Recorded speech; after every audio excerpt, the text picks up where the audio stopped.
So, hi guys, it's your girl Lydia PC here once again with another educational, motivational, and inspiring video. Today's session is a unique one because, number one, Sister Naomi is here with us. Hi guys. And today I am here with a now special guest for sure, Nelly Cheboi. She was recently named as the CNN Hero of the Year. The 2022 CNN Hero of the Year is Nelly Cheboi.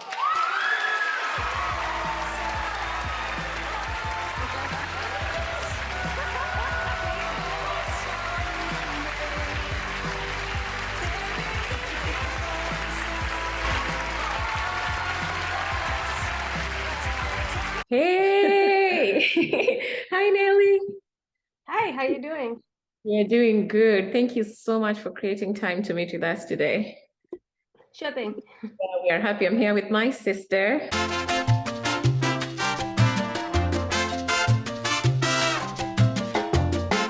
Personally, I'm humbled to have you aboard because, as you might be aware, the theme of this channel is connecting the dots, and it was inspired by the late Steve Jobs, who liked to say, you can never connect the dots looking forward, you can only connect the dots looking backwards. And what he meant by that, or the way I understand it, I like to think of the dots as the life experiences that we go through. And sometimes when we're going through those experiences, things don't make sense. But eventually, you get somewhere, you look back and you're like, I know why God allowed me to go through this experience and not that, so you can get to where you are.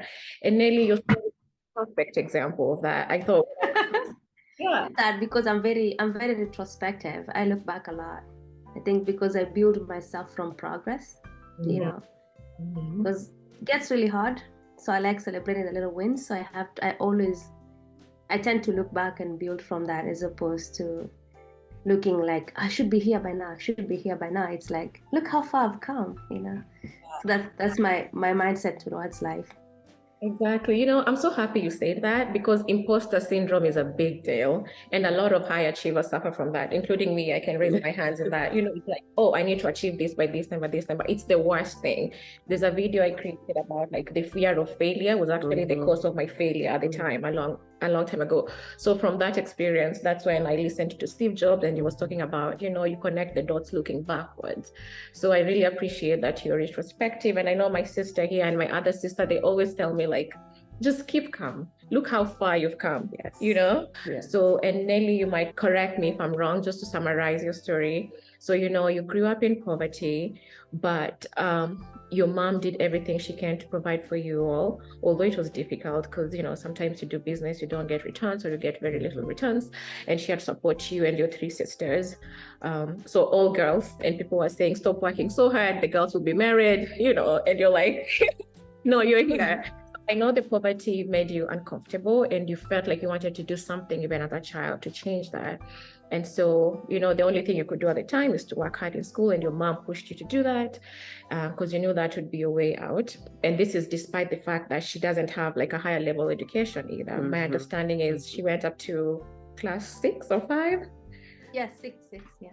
Class 6, yeah, up to class 6. And so anyway, so you push yourself, you do very well in high school, so get an opportunity through Zawadi, and you come to the US, you work very, very hard as well, and then somehow, somewhere along the way, you take this class that inspires you to pursue computer science. Mm-hmm. Yeah.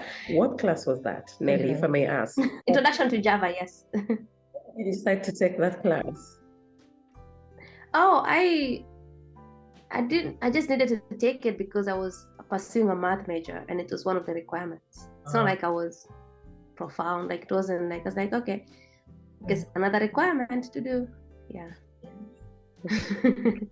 You asked that question because it was also ringing in my mind. I'm like, okay, so what motivated Nelly to take that particular class that inspired? My life is always like that. Something happens and then it's just like, I'm the kind of person that takes an inch and goes a mile. Let's say that, yeah. You take an inch and you go a mile. Yeah, and right. I don't know if that's how they say it. Yeah. I'll teach that to my girls. I'd love them to know that. Like, there's this guy who so I don't know how to type, like most Kenyans don't. Actually, I've never used a computer before. And and I'm just typing by looking. And then this guy says, you should try touch typing. He shows me touch typing. Like, just by the way, it's like, oh, you use the F and the J keys and you use the bump. Just in class, like in passing a minute. And then I messaged him on Facebook, on Instagram 2 years ago, and I told him, hey, thank you again for that advice. I learned touch typing and now all our kids are doing it. And the guy is like, don't give me that much credit. So that's the kind of things I do. Yeah, that's just my mindset. You know what inspires me with your story? It's like it's something, a very simple skill, but then it's very important. And I can somehow relate to that. Naomi, I don't know, you're the first person to teach me how to use a computer. Yes. Yeah, my sister taught me. And something funny, Nelly, as you talk, I remember my first assignment in college. We had to write a 4-page essay. I had to write it in my notebook and then transfer it to a computer. And this is how I was typing. And right. We call the DJ, like. Exactly. And my first job outside college was as a scribe. I cannot tell you, like, I felt so stupid because I applied to work in the ER as a scribe. You have to type so fast. As the doctor thought. Yeah. Oh my goodness. But again, then like you said, you're given an inch, you run a mile. I had to learn very fast how to type in the ER, in the emergency room setting. But anyway, so that's your story. You take this class, Java, Introduction to Java. You get inspired to continue pursuing software engineering. And then out of that, you find a way to finally do what you wanted to do all along, right? You wanted to find out what can Nelly do to like change, to sustainably, that's the word you like to use, right? Sustainably change or get rid of poverty in your community. A summary. Is it accurate? Yes, for the most part. I mean, it's mostly accurate. I mean, I first built a school though. Okay. So even before computer science, I built a school. Like for me, I've always thought about fixing poverty. And so along the way, I've done different things to, like to fight poverty. And right now, the latest is Tackle Africa. Nelly, if I may, what made you decide to build a school? Yeah. So I really wanted to take a stab at our education system. I felt it was very elitist. It was filtering people out. First of all, if you're in school and you're doing so well, everyone loves you. But what about when you're failing? Like so you're constantly, you go through life as a Kenyan kid, you go through life, if you're not an A-star, A achiever, your life is hard, right? So it's constantly filtering out. I was an A student, teachers loved me. And then from that, I did well in school. Then I went to a national school. So if I didn't get a good grades out of primary school, I would have gone to like a district school, which is under-resourced and therefore less likely to do well and therefore less likely to go to university or come to America for that case. And so it seemed like a very inefficient way to prepare the next generation of our leaders and even our society. And so I wanted to think of ways I can incorporate creative thinking, kind of like entrepreneurship. I was like, how can I teach these kids how to make money? Even when they graduate out of school, they can find ways to make money themselves instead of what was happening right now. Our kids were so sheltered, right? Parents are running up and down trying to raise tuition. Our kids are like, they're not doing anything. And then once they turn 18, life hits you. Now you need to support them. Now you need to, it's like, how are they supposed to learn those skills? How are they supposed to just go from being a kid to being an adult immediately, no transition phase? Like in America, you find like a 16-year-old working at McDonald's, right? Like I tried to convince my siblings, like, hey, let our little sister just like during break, like work at a kibanda or even like sell. And they're like, ni mwanafunzi, that is a mwanafunzi. What are you talking about? That is a student. I'm like, what are you? It's just selling. And so for me, I was thinking, so when I learned about computer science and the tech space, it made a lot more sense because like, instead of teaching everyone a very broad space about creativity and entrepreneurship and self-reliance, I can just teach them exactly how to make money online. And that was more directed because it's just a specific set of skills. You need to know how to build a brand like what you're doing right now with your show. You need to know how to communicate. You need to know how to, to network and get jobs and get things that you need. And so it became so directed that it was much easier to scale. But all along, I was always what I've always done is, people know this. If someone asks me, even in Mogodio, like, buy for me food, I might buy for them one day. If they come back tomorrow, I'll be like, how can I help you? Not ask me again. I don't like when, like, I like empowering people. I like empowering people to start their own ventures or businesses. And people come to me and they said, hey, I'm really good at like I want to buy goats. I'm like, that's not a passion. Like, yes, goats can. So what I try to do is I identify what people are really good at, and I really like what they're really good at. For example, my other sister really cares about animals, so therefore she has a veterinary practice, right? And she's killing at it. My other sister really cares about kids, and she's the one running the school, and the school has really grown under her care. If I had those two switched, if I had Memoy being in charge of animals, right? But if I had Chuba being in charge of the kids and the parents, no way. So I think for me, I'm always thinking about, what are you really good at, and how can I enable you to make money out of it, and also like really empower you to do that. And so I was constantly thinking about these things when I was building the school, and when I was doing when I was just thinking of ways, I was identifying people in the community and helping them start businesses, and like really starting businesses, because I didn't want to like make an investment and then it fails. I wanted to work to see them thrive. And so, yes, that's the reason I built the school. I was like, maybe I can do this at large scale. Maybe I can train kids very early on to be like, I'm a kid, I care about music, which is valid. Some other kid cares about art or cares about programming, which is valid. So I was trying to look at kids and like identify them as people, and actually individually, you as a person, what do you care about, and how can we nurture that? How can we culture that, so that when you are ready to go out to the space, you can actually use the resources that you have to make money? But it was very vague, as I was trying to do that building the school. But then when I was doing computers, it became so much easier. And then I could, instead of just bringing it to my community, I could expand to other communities. Really nice. I'm so impressed. Really nice, Nelly. Very inspired. Thank you.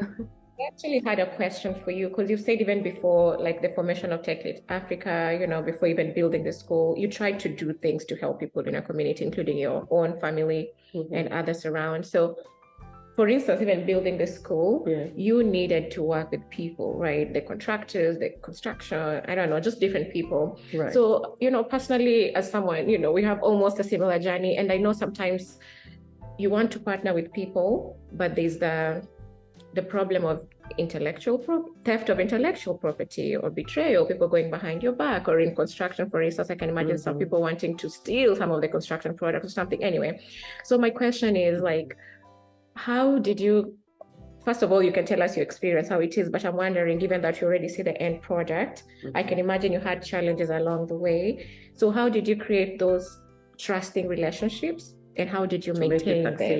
Because you need to work with people to succeed, but at the same time, human behavior, right? Some things are out of your control. So did you face challenges? I think I do this thing by design. I think it's gonna be really hard now that I'm CNN Hit of the Year. I make myself really small and insignificant. Like if you come, my mom describes it really well. That if someone finds, they call me Kosi. Someone finds Kosi in Mogotio, they'll be like, "Kuja nikupe kazi ya maid," because nimeparara, I look like. So I notice when people, once they know who I am or what I do, or what, like once they change, and it's really hard to know who the people are when they're trying to impress you, or they know your status, and so they're trying to gain. And so for me, I really I try to get, as a person, I really care about knowing people, knowing exactly who they are. Even my conversations are never like small talk. I'm always like, what is keeping you up at night? What are you scared about? What are you motivated about? What do you care about? And then sometimes it's like, you talk to someone and they give you the face value answers, but at some point they just really just open up. I really like the people that I partner with. I really know them. It's actually really nice when we can fight early on, because I want to see how we fight, right? I want to see how uncomfortable it gets. And so I'm not too quick to partner with people. I'm not, because I know those things, especially co-founder relationships. For me, I'd rather do it alone. Like I used to go to Kenya. I go to Kenya a lot, right? Especially when I'm doing major projects. Like right now I have like a 4-story community center, like a really big building. And I just stayed in Kenya to oversee that. Right? And so I'm not too quick, because like sometimes even if you're in the same page and you're like vision, like it's very hard to describe your visions or how you can handle hard situations, and communications is very hard remotely too. And so for me, what I tend to do is that I create a cushioning, right? For example, as an international student or as someone in F1 student, you can't just leave and go to Kenya, right? And so then I'll wait until I'm able to do that, right? And then once I have a green card, and then now I have the option to travel and all that, then it's okay to quit my job, because it's very easy to get a job for me. Like I'm in the software industry, I'm in the tech industry. And so I look like a risk taker, but I'm always weighing the situation, right? Like I was living in downtown Chicago. It was very expensive anyway. Yes, I was making money, but most of the money I was making was to sustain that lifestyle. So if I was to quit my job then, when I'm in Chicago and I go to Kenya and I don't have to pay the rent and all the lifestyle in Chicago, it turns out like I'm almost having the same cost, right? Life in Kenya is cheap. I already have my savings. And then if I need to go back and get that job, I can easily get that job. And so I do a bigger map. I just don't like take someone and trust them and be like, okay, hey, here's my vision and here's all my savings. I trust you not to ruin it. Go for it. No, I really, and I just, I don't know. I think it's really hard. It's really hard. Even if someone is honest, even if someone is not trying to steal from you, it's going to be very hard to, for them to translate their vision. For example, when I built the first school, the first school was well done.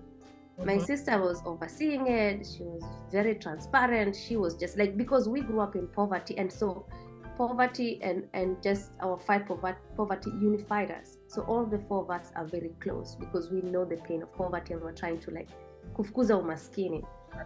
And so I'm telling her, hey, let's build a school. So I send money, I do everything, and yes, she buys everything, but then she builds smaller classrooms, because she's like, shule ikianguka, at least we'll have rentals, right? And now we had a very substandard school, because it was like either or. To her, she felt like, okay, this school is not a sure bet. Let's have something else if this school fails. And so the school was really small. It was not up to standard. And therefore now, when we're trying to register with the government, we couldn't. So we had to get more land and build. So that's an example of that, right? Like because of the scarcity mindset, because of the way we grew up in poverty, because to her, she's only been in Mogotio and she doesn't know like how much more money we can get or how marketing we can do to get more students. Her vision was like, hey, at least we'll have something. If this school fails, at least we have something. But for me, I was like, we're building a school and we're going to try to make it grow. But then we became limited. So that kind of thing, that clash of vision, like it wasn't about stealing. Yeah, right. Yeah. So I wasn't about to trust her with like a 4-story community center, because she was like, pesa ikiisha, at least tuko na L. Hata kama si gorofa, tuko na ka L. I'm like, seriously, I'm like, no, I'm not. If I'm going to build something and I have a vision for what it should look like, I'm going to be the one overseeing that. Yeah, exactly. And I know Naomi was particularly curious about like the bigger school now, because you saw the video and the picture and all that stuff. Yes. So can you tell us about that too, if you don't mind? Which grades? Yeah. This one is up to 5th grade, but this is like the school is only on the ground floor, and then the rest I have other projects going on. Everything in Mogotio is Zawadi, after Zawadi Africa.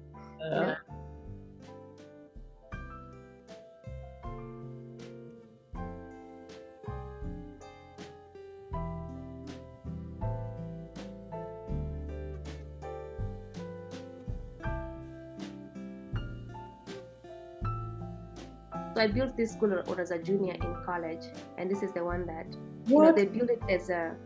Did you say you built it when you were a junior in college? Yeah, yeah. That Eh? was way before computer science. Yeah, that's the first thing I did. I built the school and then I discovered computer science. As a junior in college, you already had a mind to save money and to start building a school. Most young Yes, because my family was asking me for money, and I'm like, how do we stop this? How oh, do we stop? How do we stop sending money every month? Yeah. wanted them to grow. Yeah, there's just so much decency in that. I mean, Okay. there's so much decency in just like being able to make your own money and waste it. And then, so what had happened is that I came to America and my family was still living in a shack. Like it was not safe. We were about to go homeless. Like that place was condemned. It was going to be demolished and we're just going to live, Mahema, right? Right. Those tents. Yeah, we were destined for that. And so I already had responsibilities. I don't think I'm that phenomenal or that, anyway, selfless. I got to America and I had responsibilities. Right? My family was about to go in a tent. I got a job, as a work study program, making $8 an hour. And I had to do something. So initially my plan was to build them a place, like any Kenyan things, like you want to build a family a home. Right? Yeah. So that was my plan. And then I realized it's really hard to save that much money to do that. So I moved them into a rental apartment. Right. Which was much nicer. We had television, we had electricity, like I bought them everything. But then now I had to sustain that lifestyle. And so they were just like calling me. And my family is like really awesome. Like they're just like, they're very hardworking. Like my sister was working as a waitress, from 9 a.m., like from 6 a.m. to 9 p.m., waiting tables, getting home with like sores on her feet, right? Only making 200 shillings. That's $2 a day, right? My mom was still by the roadside, So like I needed to send money home because I was like, hey, please, like let me try to sustain this so you don't have, because I had essentially like 10x their lifestyle and they were trying to maintain that. So I was responsible for that. Right. Yeah, so it wasn't really like, hey, well, they're asking me for money, so no, it was more like they were really trying, but it was still very expensive. No, we understand you, Nelly, because the same Naomi actually came to the US before me, and then I came after her, and we know the drill. Yeah.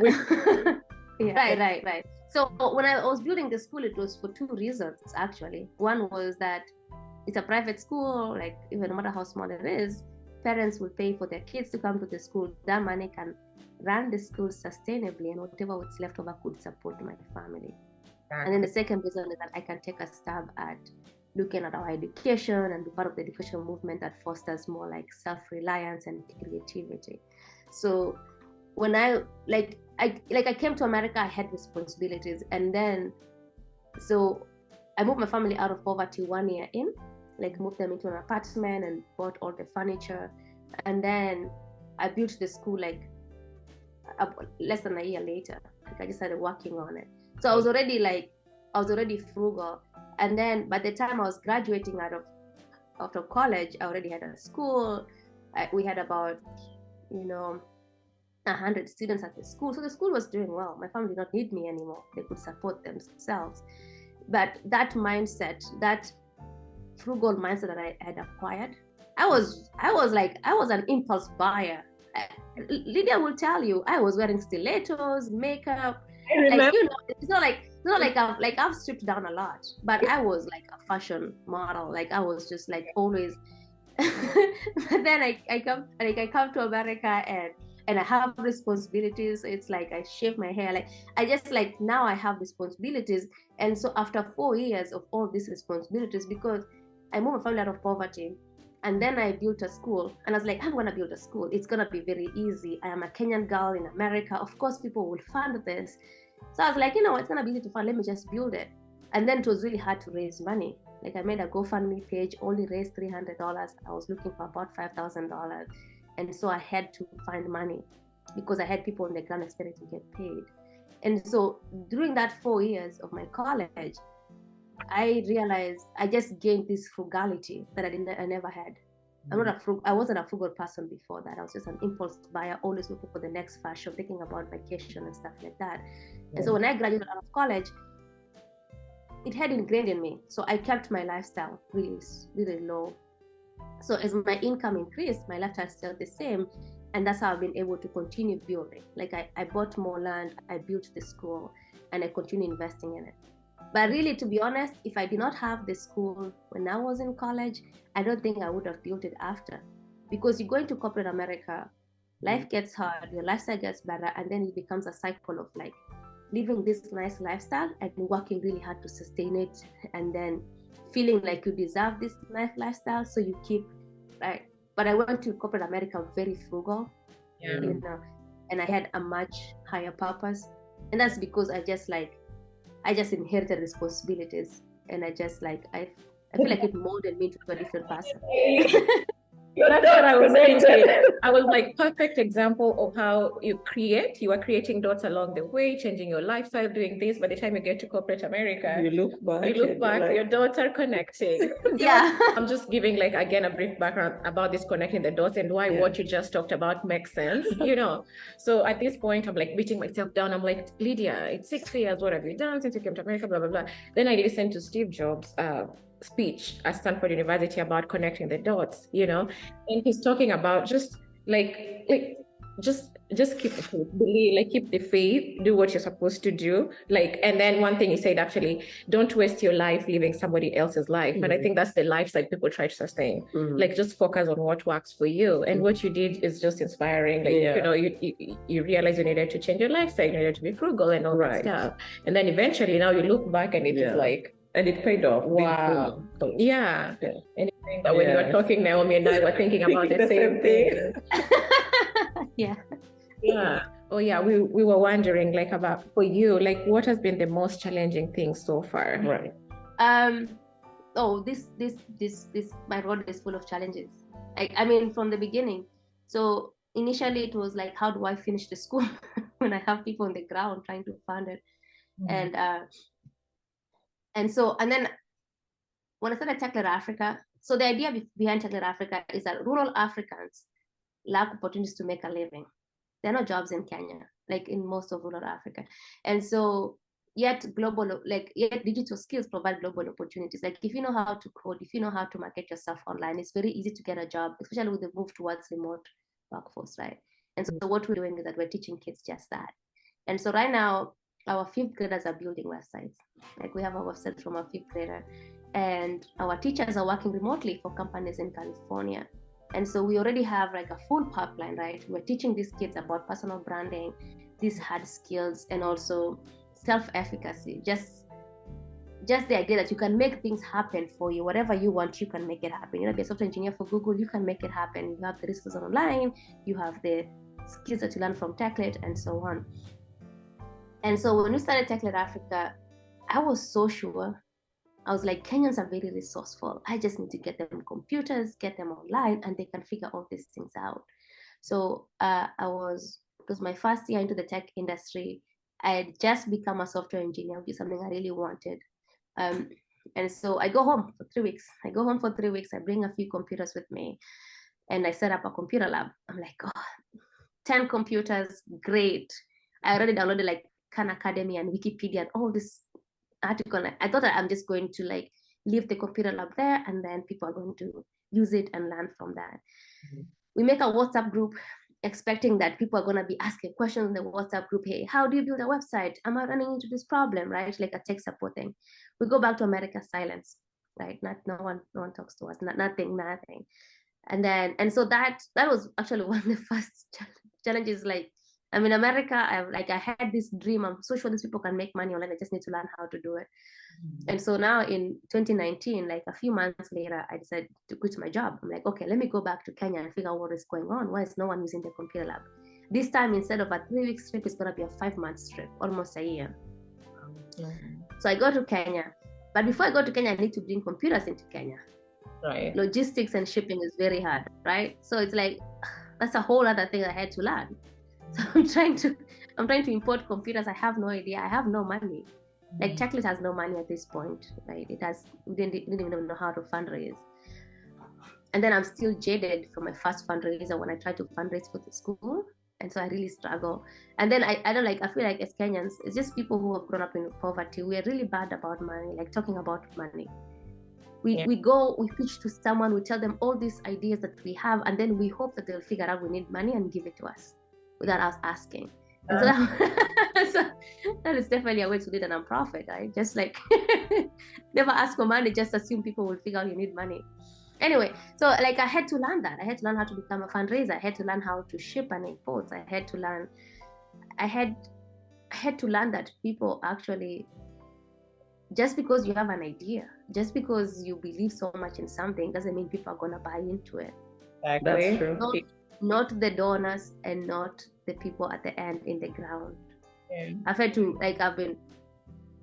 a lot of challenges convincing communities and schools and parents that this is the product and this is why we're doing it, right? They just don't. Every step of the way is just full of challenges. The question is like, the one that is keeping me up at night right now is just it's an ability aspect. Mm-hmm. So most people think that, especially in Kenya, that because we're an NGO we have money. But it's funny because they see me, like, where am I getting money from if I'm here with you all year? Like, I'm just with you. I'm here with you working with your kids. Where do you think I'm getting money from? Yeah. And I'm trying to convince them, like, hey, the best way for this program to run forever is to jitegeme. Like, let's actually let's actually contribute for the teachers. Like, let's as a society, as a community, let's actually each contribute a little bit thing so that money can pay our teachers and our program can run forever. Because I'm envisioning that if once I get the computers into Kenya and pay these prohibitive costs to get them into Kenya, it's creating jobs and it's running sustainably. Mm-hmm. But then you go into schools and you try to talk to them about that and they're like, oh, so you're a business. Like they don't. Yeah. First of all, they don't understand the product that well, that they you can work online, and then on top of that, they don't want to pay for it. And so it has been really hard to onboard new schools. It has been really challenging. Like I have a separate phone for sales phone, and I've called almost 1,000 head teachers and nothing. It's almost like they don't want to listen to you, and then when they listen to you, they just dismiss you. And then it doesn't help that I'm a girl too. They're like, I'm not gonna be like, it's just like me. And so it's like, it definitely a very humbling experience, right? Can you Like imagine? you go online, you're called a CNN hero. You come to Bogota, you're called a scammer. So definitely balance there. Oh, I see. And sometimes, like you said, you like to identify the strengths in people and then help them like optimize their strength. But sometimes maybe I can say, oh, Naomi is good at, I don't know, drawing, but her herself doesn't see that. So it becomes even a challenge to convince her that you're actually good in drawing. Right. Yeah. So wow, that's definitely challenging. Yeah, so challenges are always there. It's like it's an endless cycle of challenges, and yeah.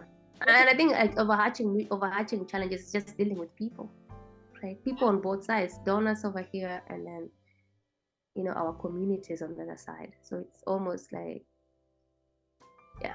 If you face challenges, then it makes you grow, to learn. Look well. where she is now. Yes. In a positive way, right, Nelly? Yeah. Oh yeah, it's not. That's the thing with like, I think if you're doing something like this, you just have to really know why you're doing it. Right. You really have to do it. You have to know. It's like you have to know it in your core why you're doing it. Otherwise, it's impossible to do it. Wait, the whole thing, CNN hero thing, was like what, 5 minutes of airtime? Like and then you go back to the reality. So it's like this, like all this glamour and all these praises and all this, it's like 0.01% of this world, right? And the rest The reality, the rest is putting up with a lot of bullshit. Yeah, you go back to the reality. Nelly, at some point, have you ever felt like giving up or feeling like, what did I get myself into? Have you ever? No, never. No, not even a bit. Okay.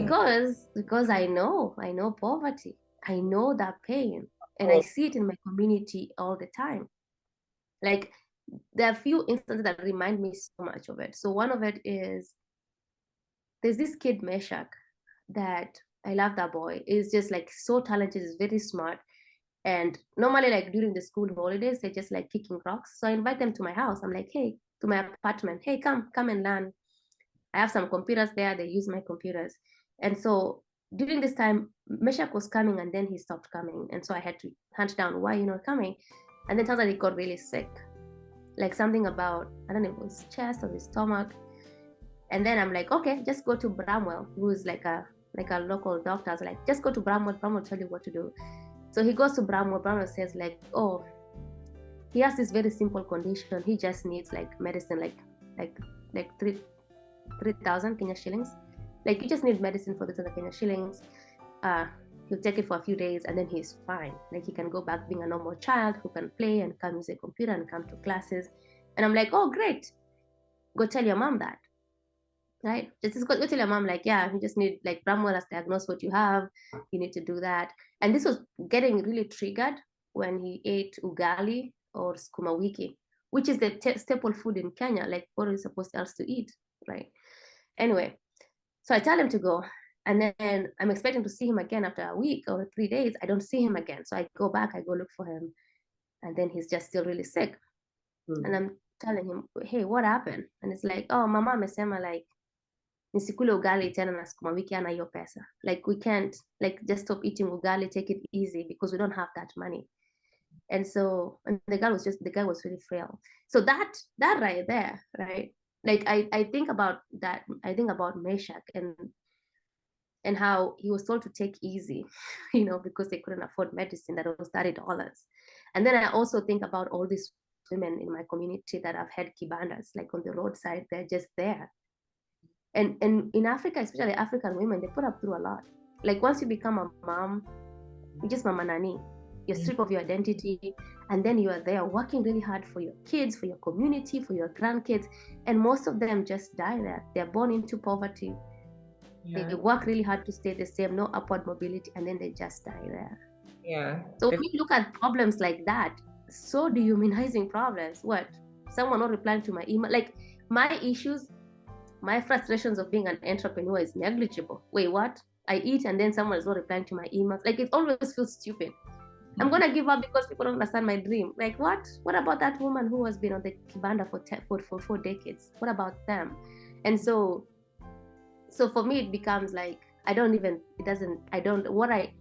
motivates me is that we have an opportunity. Meshach is going to graduate out of school, right? It's gonna be really hard. It's gonna be really hard for him, but he's gonna graduate. And once he graduates, he's gonna be able to secure a job anywhere in the world while staying integrated in his community. And he's going to help his community, he's going to help his family, and his kids are not gonna have the life that he had. Yeah. And so being that at scale, can you imagine doing that in all these communities? That a very simple investment, these kids are learning how to code, learning how to make videos and build a brand. And when they're ready, when they're 18, in a few years, 6 years or less, they can get jobs online, they can make a ton of money, and they can take their parents out of the kibanda. Their parents now can retire, they can support their parents, they can support their kids. And the next generation of rural kids will not have to go through that pain. When you think about the pain that is continuously going on in our communities, and then the fact that me putting up with all this bullshit and challenges, it's gonna help. Like you can't give up. Like drop in the ocean for you. You're like, I'm gonna keep going. Like that's not an option. Like yes, it would be nice if the going was easier. Right. But this is my life's work. Mm-hmm. Nelly, you're creating an impact that you might not see it now. Mm-hmm. You will see it from now. I'm pretty sure the young ones around you are seeing what you have done. They understand what you're doing. One or the other do the same thing you're doing. Mm-hmm. And you will see that change in years to come. Yeah. I hope they don't even need to do that. I hope they just they graduate out of school, they get fancy jobs, they ride nice cars, and they leave. They have a normal life for once. Life with just no pain. Like life with just no need for aid. Like they can sustain their lifestyle and they can help their parents. No, that's good. But like I mentioned in my Instagram, it's like the moment I just sat down and I kept on watching that video, the 5-minute session you're talking about of you becoming the CNN hero.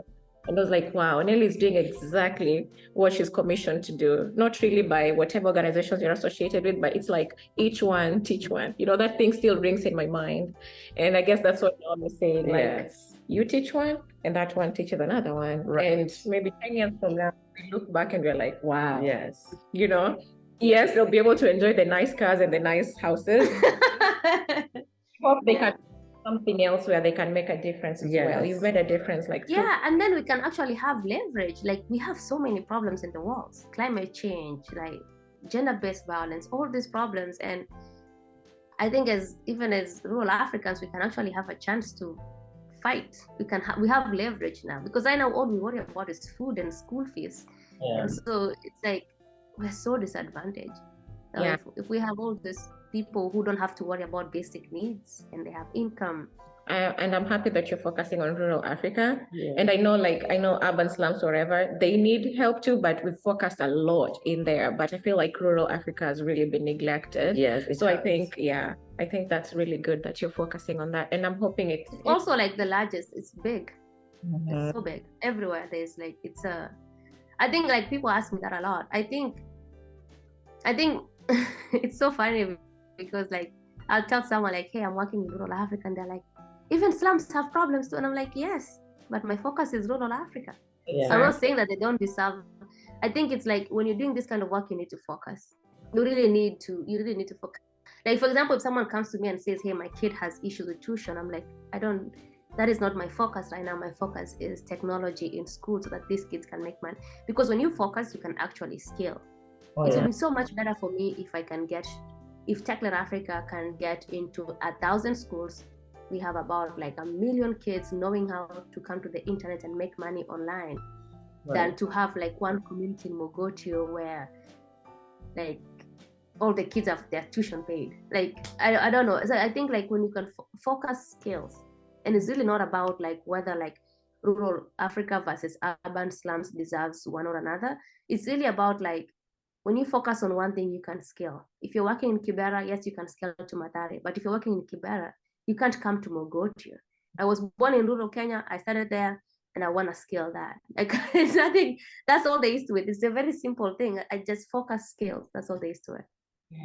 No, very good, Nelly. I'm so happy that you created time, to be on this channel today.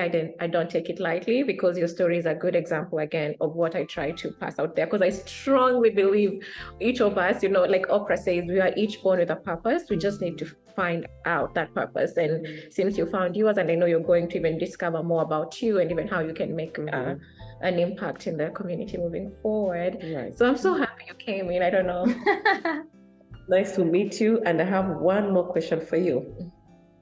I am a mommy raising 2 girls. I know you grew up with your sisters as well. What message do you have for young girls out there who want to create the same impact that you are creating right now? Yeah. A very simple message is that don't let the world define you. Instead, introduce yourself to the world. Especially I feel like it summarizes it, right? Like, especially as young women, we get told a lot who we should be, what we should say, where we should work, what our ambition is, what our passion is. No.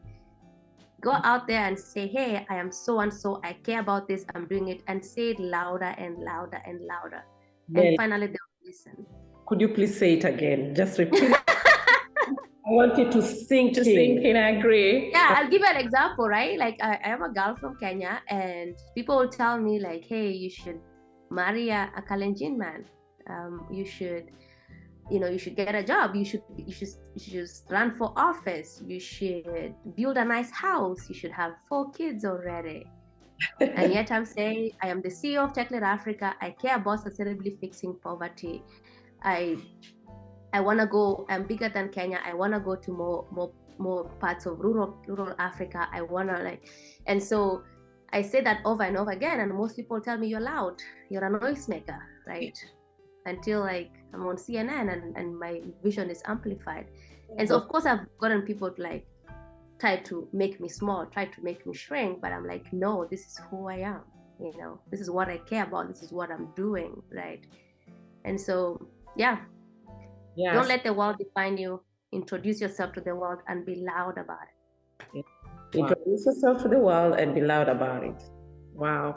Yeah. I love that. Wonderful, Nelly. I think that's a very good note to end with this interview today. Again, thank you so much. So, well, everybody, thank you for watching. I hope you learned something from Nelly's story and journey and what she continues to do in the community. Please leave your comments down below and let us know if you have any questions. We can forward them to Nelly, or if you have any advice, or even maybe connections, or if you want to donate or partner with TechLit Africa. Yes. Nelly, please tell us if someone wants to donate to TechLit Africa or Zawadi to, how can they do that? Or just give your ask right now. This is an opportunity. Thank you for the platform. Yes. So, yeah, from our website. So one of the best ways you can support us is joining our monthly giving program, which is like for $20 or $50 a month. That money really goes a long way, especially when we spend most of our times in Kenya working on our communities and convincing them to buy into the program and grow our program. We don't have that much time to focus on fundraising. So when you can support us a little bit every month, make that small investment, it really goes a long way. That money is mostly used for shipping. So what we do at TechLit is that any money, local operations is funded by the communities. So the communities have to pay for the program. That way it can run forever. And even when the funds dry out, the program doesn't die out. And so what you donate to the website, 100% of what you give goes towards our program. So getting computers into the ground, supplementing some of the local operations and so on. We fundraise separately for admin fund, and so we have the 100% promise. When you're donating your $20 every month, know that it's directly going towards benefiting those kids with tech literacy, digital skills. Join our monthly giving program. 100% of what you give goes towards our digital skills program.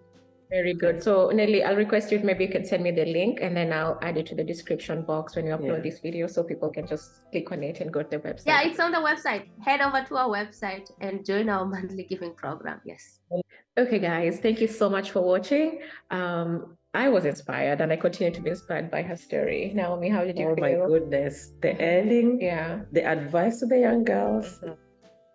I have no words. You have no words. I'm going to say it again. I feel like I like it. Yes. Like, don't let the world define you. Introduce yourself to the world and be loud. Be loud about it. Yes. Because you are created on purpose and for a purpose. Yes. Oh, wonderful. Isn't this why we created this channel? Oh, yes, it is. We did. Nelly, thank you so much again. Alrighty, guys. Bye and Happy New Year. Bye. Happy New Year.